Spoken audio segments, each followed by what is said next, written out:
Hello, Eddie. I want to thank everybody for joining me for today's update. We have a number of different items. The first item is something I'm very, very excited about.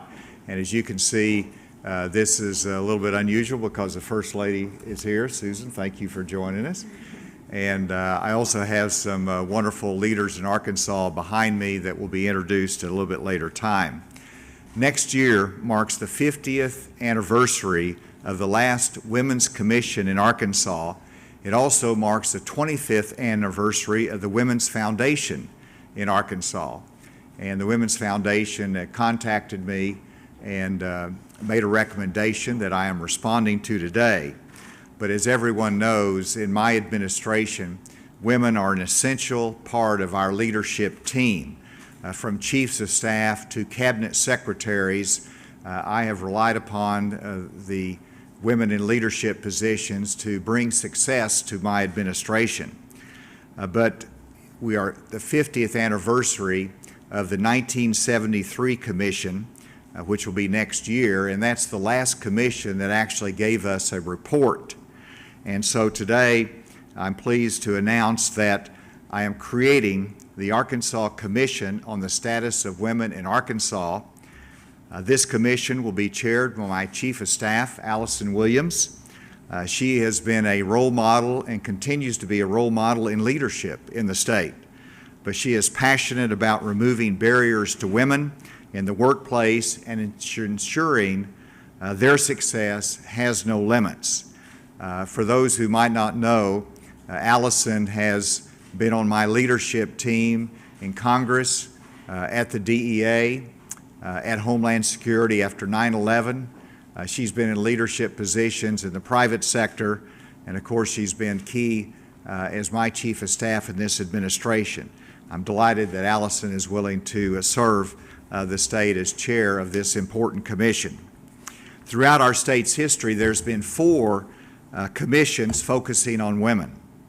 The first was that created by Governor Orville Faubus in 1964 to focus on the social, political, and economic status of women.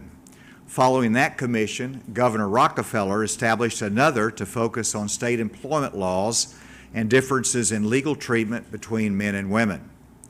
In 1973, Governor Bumpers reinstated the commission to find ways in which women could become larger participants in economic, political, and social institutions. And then in 1975, Governor Pryor instituted a commission. It did not issue a report.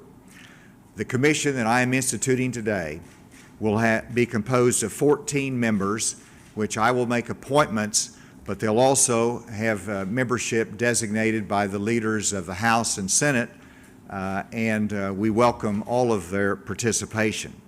I'm asking the commission by executive order that I'll be signing today to focus on a few major issues.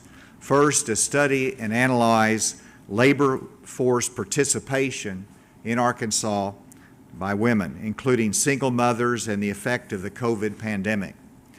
Secondly, to review labor force participation rates specifically in the emerging and high-demand career paths such as STEM and entrepreneurship.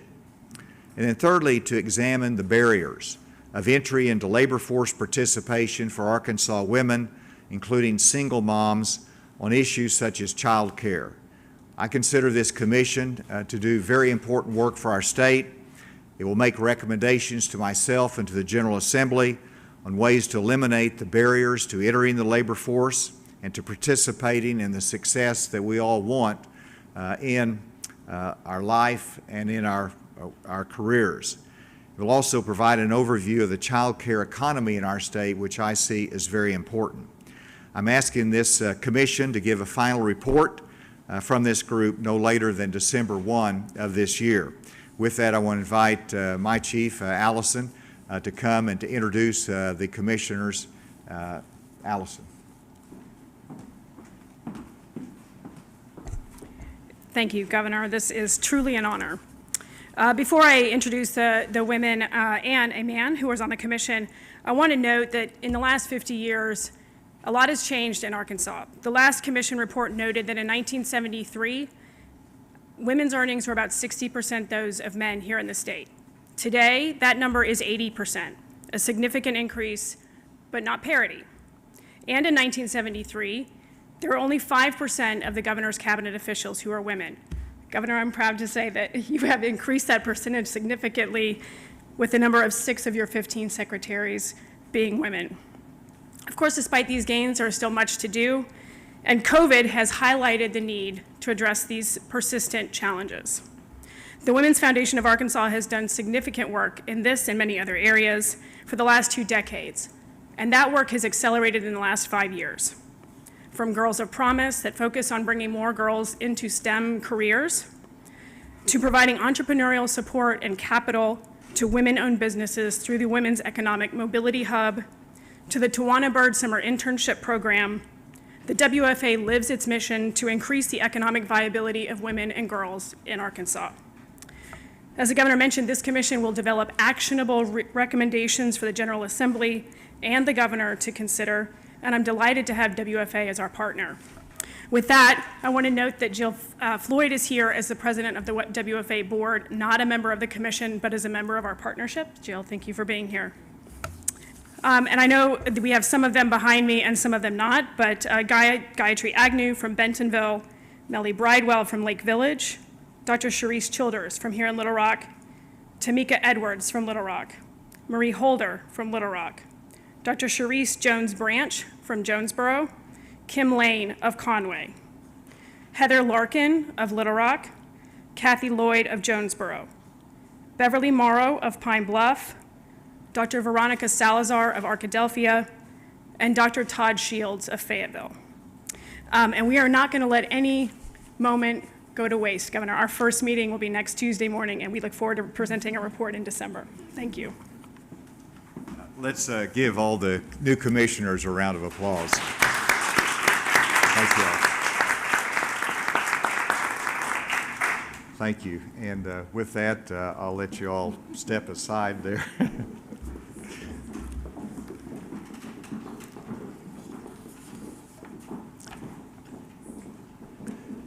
The second point that I wanted to make today, or announcement, is that today I'm announcing a COLA increase for state employees and state agencies of 2%. A little bit of history here. The law allows the governor to award an increase of 2% if the chief fiscal officer has certified that sufficient general revenues are available for that purpose. That certification has been made to me, and I've never awarded this particular COLA increase. The last award was in 2012. We generally do the merit increases. This is a 2% COLA increase, but I see this as absolutely necessary in light of the inflationary pressures that they're all experiencing, and because of their extraordinary work coming out of this pandemic. This will be funded through the Performance Fund or the the different departments by general revenues as needed. And the 2% increase in pay will be reflected in the paycheck on February 25th of this year, with the current pay period starting February 6th. And so that will go into effect very quickly, and we wanted to make sure that all the state employees were aware of that. And thirdly, let me ask Secretary Johnny Key to come forward. And I did want to also recognize Representative Charlene Fite, who's been an advocate for the school for the deaf and the blind, and thank you for being here, and our administrator that's here as well. And so let me make this, and I'll ask Johnny to make comments, but the Arkansas School for the Deaf and the Arkansas School for the Blind are state-sponsored schools that provide necessary services for students all around the state. They're in very close proximity to one another, and they often share facilities. Today, I'm announcing the disbursement of 2 tranches of funds from the Governor's Emergency Education Relief Funding. These are called GEARS funding. It's governor's discretionary funds in which we're allocating $6 million for improvements at the School for the Deaf and School for the Blind. $2 million of this funding will be used to replace water lines across both campuses, as well as replace the power grid. $4 million will be utilized to construct a new health services building. Very important, a new health services building to serve both campuses. And this new facility will house clinical health and wellness services for students and staff. It will include audiology, ophthalmology, optometry, and wellness services. And this will really be helpful in meeting the specialized needs of these students. This project is scheduled to be done by September of 2023. But Secretary Key, I know you've been an advocate for the school for some time, and this is very important to you, and so please make your comments. Thank you, Governor, and thank you for making these funds available. The students at the Arkansas School for the Blind and Arkansas School for the Deaf are extraordinary students. They have extraordinary faculty, and these students also have extraordinary needs. And this is an extraordinary history for these two campuses that we have. And this significant improvement in investment, capital investment in these campuses is going to really bring up the infrastructure on the campus to a more modern state, and that's a good place to start. And now with the $4 million for the new health center, more modern ability to take care of these students and their health care needs. Dr. Janet Dickinson, I appreciate the leadership that she provides for the Deaf School campus, and Mr. James Caton, who could not be with us today as superintendent of the Blind School. But they are doing great work on these campuses, and really appreciate the governor taking the effort to use these funds, dedicate these funds for these very important activities on the campus. Also want to express thanks for partnership through Central Arkansas Water and with Entergy, because without those two organizations helping us with the planning, with the construction, with all the elements that it'll take to get this done, would be very difficult to accomplish on our own. Again, thank you, Governor, and thank you for the opportunity to speak to that. Thank you, and Dr. Dickinson, thank you. With that, let me go to today's COVID report. I invite Dr. Jennifer Dillahay to join me, and we'll have a little bit of news as we go through this as well. But first, let's go to the graphic that will give us where we are in our cases. As you can see, we have an increase of 1,149 cases in the last 24 hours. Our active cases continue to go down. Very sadly that we see 45 deaths, and again, that is the result of the high cases that we've had over the last month. If you'll go to the next one, we'll see that this is a good news piece, that our vaccination went up 4,000. We gave out 4,000 doses in the last 24 hours, which is a big jump from what we've seen in the last few days. And so we've had an additional 1,000 of Arkansans fully immunized. So to all the Arkansans out there, thank you for understanding the importance of it, the difference it makes to our state and to our community and individuals. And then we can see that our hospitalizations have gone down 73, which is a big drop, and those on ventilators as well. And then we wanted to break down, I asked the Department of Health to break down the deaths, because that's, we've had over 10,000 deaths in Arkansas due to COVID, and I wanted at least a breakdown of what's happened recently. So these are those who have died in the last month as of February 16th. So within the last month, you can see that we've had 619 total deaths. Of that, 467 or 75% were of the age of 65 plus. Just another emphasis on that's the most vulnerable population, and we need to continue to work to increase those vaccination rates in that age group particularly. but then you have 124, 45 to 64. You can see the breakdown, but that, I know people have asked about where those deaths are coming from and different specifics on it, and this should be instructive. Next, we'll see the trend line, and you can see that we are getting down to where it was lower than in almost at the beginning of Omicron, not quite there yet. We want to get that hopefully as low as possible, but the trend line continues to go down. And then one that I always like to show is simply that the middle one is hospitalizations, that 80% of those hospitalized have not been fully vaccinated. On the deaths on the right side, 80% of those deaths that we've been reporting have not been fully vaccinated, and that should be sufficient room and reason to go ahead and get your first shots, get your booster shots as well. Then finally, because of where we are and the fact that we've been at this 2 years and the fact that we have been reporting on this daily, but the information flow is will continue through the Department of Health. And so each day, anyone that's interested can go to the Department of Health and get the same information on cases, hospitalization, deaths, all of the trend lines from the Department of Health. But we're going to be giving our COVID update once a week.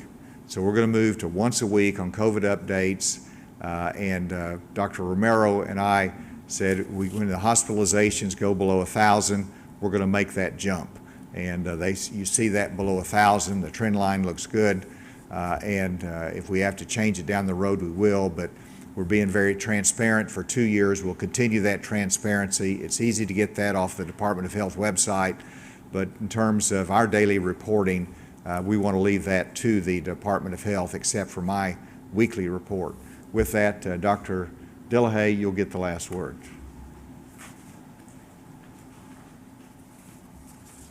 Thank you, Governor. I'd like to take this opportunity to strongly encourage people to not back off on the vaccinations at this point. We need people to be fully vaccinated as well as boosted.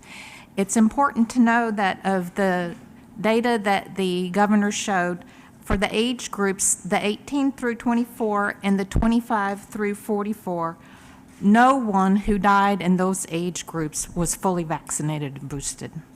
And then for the 45 through 64 and the 65 and older, only a small proportion of those folks who died in those age groups were fully vaccinated and boosted. Last Friday, the CDC changed their guidance for booster doses. People may now get their booster dose as early as 3 months after they receive their primary vaccination series, so that makes it a little faster for people to become fully vaccinated and boosted. So I strongly encourage people to do that so that we're ready if we have another surge. Thank you. Thank you, Dr. Dillehay. And with that, we'll be happy to take any questions.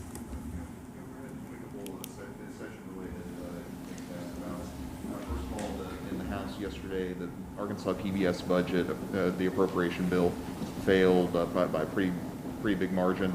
Are you concerned at all about that budget being in jeopardy at this point? Are you talking with legislators? And secondly, want to see what you thought about the Texas-style abortion bans failing in the Senate and being tabled. Are you hoping that issue is done with, or are you concerned that might get wrapped up with debate over appropriations? First on AETN, I think they've done a really good job of modernizing the PBS Arkansas broadcast.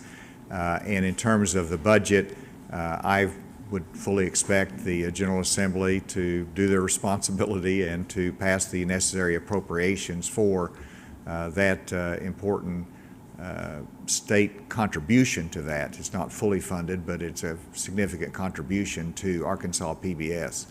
And I know that different members use a hold for various reasons, and we respect that. But in the end, I expect that to pass, and I would certainly ask them to pass that budget. In terms of the Texas-style enforcement mechanism, this is a fiscal session. which should reserve the legislation under our Constitution to to budget matters, and that would be outside the purview of that. And then secondly, I think there's a lot of wisdom in how the House and Senate have handled this, understanding that as pro-life as we are, we're the #1 pro-life state, but at this point, wisdom dictates that we should get additional guidance from the Supreme Court, which without any doubt will be coming by June of this year, based upon the Mississippi case that's on appeal. And so we will wait for that guidance and make judgments as necessary. And I think that was the thinking of the General Assembly.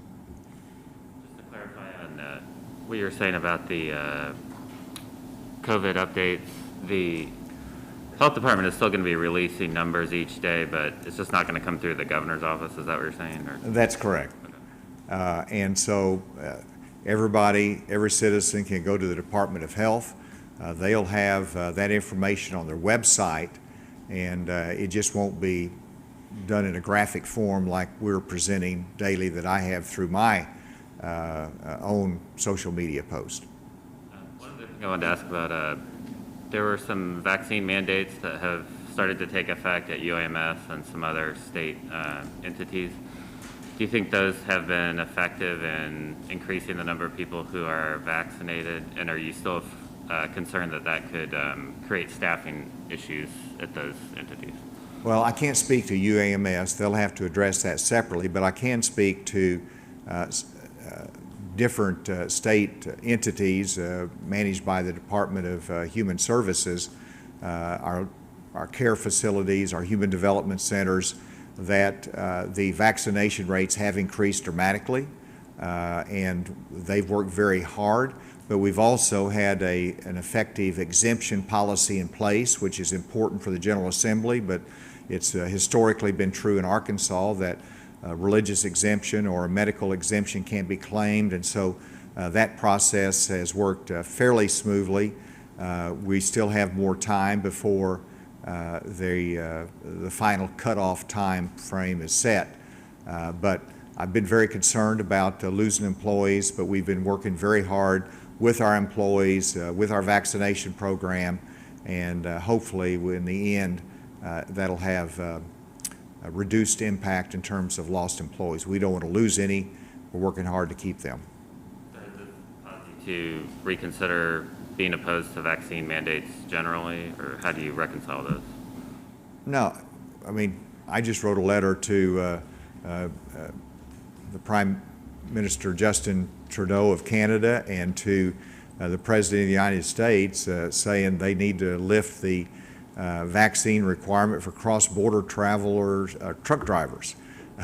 And so I've consistently said we need to give the private sector the authority to make decisions for their workplace, but this is not a time for government mandates. And I think that's been proven ill-advised by the courts that have held most of the mandates unconstitutional.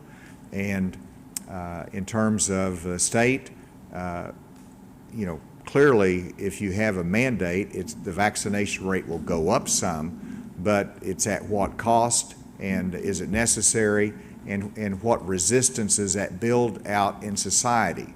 We're seeing our vaccination rate go up, and I don't believe it's because of mandates. It's because of more education, and people are not feeling the pressure of government, but they're making the right decision for themselves.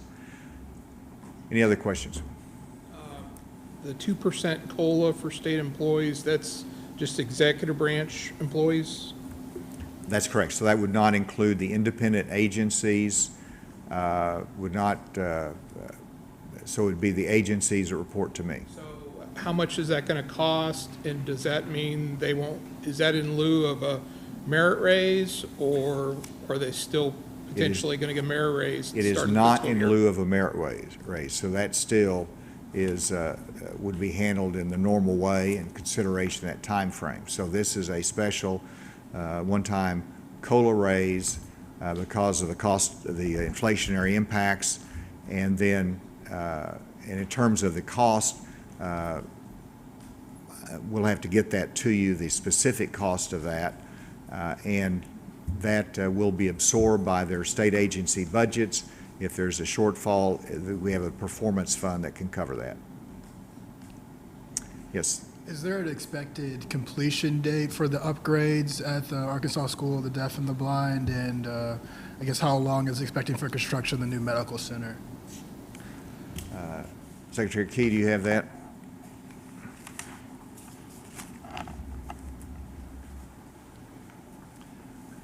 The limitations on these funds are September of 2023, and we expect to have this project, all these projects completed by then. Is there any questions remotely? Yes, Governor. Brett Rains, 4029 News. Do you have any additional information regarding the deaths that you spoke of? You said due to COVID-19. Do we know, are those people who tested positive for COVID-19, were their deaths caused by COVID-19 or complications? Can you expand on that, please? I'll ask Dr. Dillahay. I want to make sure I get that right, but these are deaths that in which the cause of death is COVID or it is a contributing cause of death. That is the standard that we've followed, and so the deaths that are being reported meet that standard. Did I say it right? Yeah. I got it. Okay. Next question. This is Mike Wilson with 5 News. I know earlier this week during the State of the State, you did get interrupted by protesters and about the prison expansion. And you said it's because our state is simply growing. I spoke with one of those protesters. She said, just because our state is growing doesn't mean you should criminalize our people. We should really put efforts and money into mental health efforts. Did you just think any thoughts on that? Well, I think I got the gist of the question. And so the need for expanded prison space can simply be explained because we have 2,300 state prisoners in county jails that we don't have room for. So it's not reflecting a change in incarceration policy. It's reflecting the fact that we don't have any place to put our prisoners now, and we need that kind of space. We want to eliminate that backup.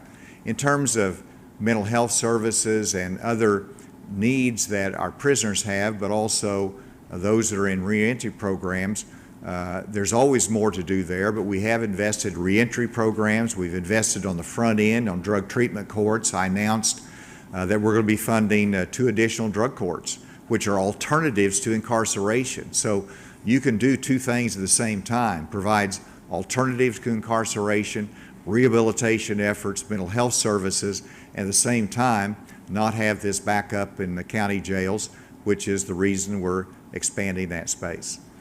Thank you very much for your attention to these important announcements today, and I would like to invite our commissioners back to the podium. I would like to have a picture with you before we adjourn today.